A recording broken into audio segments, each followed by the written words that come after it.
আমরা যতটুকু জানতে পেরেছি একটা ভৌগোলিক এরিয়া ধরে এই নিয়োগ দেওয়া হয়েছে। বন্ধুগণ, আমরা মনে করতাম আমাদের ফজলুল হক মিলন, রিয়াজুল হান্নান ওনারা জেলার নেতা, কিন্তু আজকে আমরা দেখতে পাচ্ছি ওনারা উপজেলার নেতা, ওনাদের ওনার বাড়ির নেতা। ওনারা জেলার নেতৃত্ব দিতে পারেন না, ওনারা জেলার আইনজীবীদের সাথে কোনো কিছু না বুঝে এবং এমনকি ওনাদের নিজ উপজেলার আইনজীবীদের সাথে ওনারা বুঝে নাই, তারা ওনাদেরকে তো সম্মত করেছে। শুধু তাদের কথায় খুশি হয়ে তাদেরকে এই নিয়োগ দেওয়া হয়েছে। বন্ধুগণ, আমাদের জাতীয়তাবাদী আইনজীবী ফোরামের নেতৃত্ব আছে। আমি মনে করি ফোরামের নেতৃত্ব কথা মতো এই দায় নিতে হবে। ফোরামের নেতৃত্ব যদি নেতৃত্ব আছে তাদেরকে 20-25 জনকে ডাক দিয়ে একটা লিস্ট করে পাঠাতো, তাহলে এই হজবরল লিস্ট যেত না এবং এই পরিস্থিতির সৃষ্টি হতো না। আজকে ফোরামের নেতৃত্ব ব্যর্থ হয়েছে। এই ব্যর্থ নেতৃত্বের বিরুদ্ধে আমরা প্রতিবাদ জানাচ্ছি। আপনারা যদি অবিলম্বে পদত্যাগ না করেন তাহলে আপনাদের বিরুদ্ধে আমরা কঠোর আন্দোলন করে আপনাদেরকে প্রতিবাদে পদত্যাগে বাধ্য করব। বন্ধুগণ, আন্দোলন দেখেছেন আগস্টের আন্দোলন। আমরা ওই আগস্টের আন্দোলনের মতো আমরা যারা আছি এক একজন আইনজীবী, এক একজন সমন্বয়ক হয়ে আমরা এই আন্দোলনে ঝাঁপিয়ে পড়ব। কোন অপশক্তি, কোন কুবুদ্ধি, কোন অপকৌশল আমাদের আন্দোলনকে দমাতে পারবে না। আমরা কোনো কিছুতেই কোন প্রলোভনে, কোন নিজের স্বার্থে এই আন্দোলনকে আমরা ব্যবহার করব না। আমরা আন্দোলনে আছি যতক্ষণ পর্যন্ত আমাদের দাবি আদায় না হয়। আমাদের দলীয় সর্বোচ্চ ফোরাম জনাব তারেক রহমান পর্যন্ত যদি আমাদের যেতে হয় আমরা যাব। বন্ধুগণ, আমরা আইনজীবী, আমরা বিজ্ঞ, আমরা দেশের সর্বোচ্চ ফোরাম পর্যন্ত যেতে পারি, আমরা চিনি। আপনারা যারা নেতৃত্বে আছেন আপনারা আমাদেরকে বোকা পাবেন না।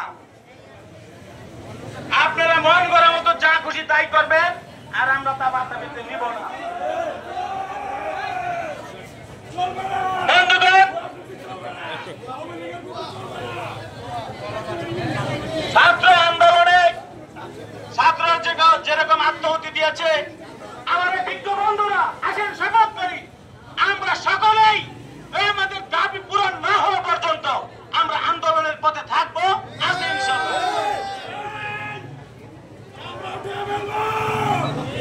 কারো রক্ত চক্ষু, কারো হুমকি দাবি আমরা মানব না। আমরা জীবন বাজি রেখে আন্দোলনে নেমেছি, আমাদের নিজেদের ব্যক্তি স্বার্থ নয়, দলীয় শৃঙ্খলা ফিরিয়ে আনার জন্য, সরকারি যোগ্য কৌশলী নিয়োগ করার জন্য, দেশের রাষ্ট্রীয় আইন পরিচালনা করার জন্য আমরা নেমেছি।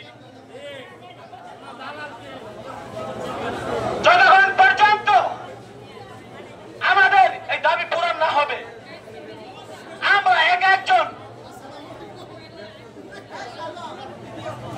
আন্দোলনের সৈনিক হিসাবে আগুনের পুলিঙ্গ তৈরি করে আমাদের প্রতিবাদ জানিয়ে যাব। বন্ধুগণ, আমরা জানি, আপনারা জানেন গতকাল যিনি কথিত ভিপি এবং জিপি তালিকায় নাম এসেছে, আমি বিজ্ঞ বন্ধুদের সাথে আমরা দেখা করেছি। আমরা দেখা করে অনুরোধ করেছি আপনারা বসবেন না, বসলে একটি রক্তক্ষয়ী সংঘর্ষ হবে। আমরা চাই না আইনজীবী বন্ধুদের সাথে আমাদের কোনো সংঘর্ষ হোক। আমাদের সাথে পিপিজিপি সহ ওনারা কথা দিয়েছেন, ঠিক আছে, যেহেতু একটা আন্দোলন চলতেছে তার একটা সুবিধা হওয়া পর্যন্ত আমরা বসবো না। কিন্তু আজকে জানতে পেরেছি ওনারা নাকি বসার পায়তারা করছে। হুঁশিয়ার করে দিতে চাই, যতক্ষণ পর্যন্ত আমরা বেঁচে থাকবো এই আন্দোলনের একটা সৈনিক বেঁচে থাকবে, আপনাদেরকে ওইখানে বসতে দেওয়া হবে না।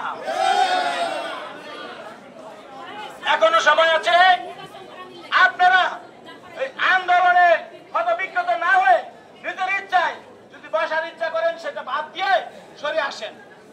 যদি সরে না আসেন আমরা সকলে একত্রিত হয়ে আপনাদেরকে প্রতিহত করে টেরিস্টে নেমে দেব। সেটা আপনাদের জন্য মঙ্গলজনক হবে না, আমরা চাই না। কিন্তু আন্দোলনে যখন নেমেছি এখন আমরা ঘুমটা দিব না, আমরা ঘুমটা দিব না। অল্প কিছুক্ষণের মধ্যেই বন্ধুগণ মিছিল হবে। তারা এখন এই বিষয় দিকে আছেন, আসুন আমাদের মিছিল অংশগ্রহণ করুন। মিছিল উদ্ধার আমাদের আজকে স্বাক্ষর কর্মসূচি আছে।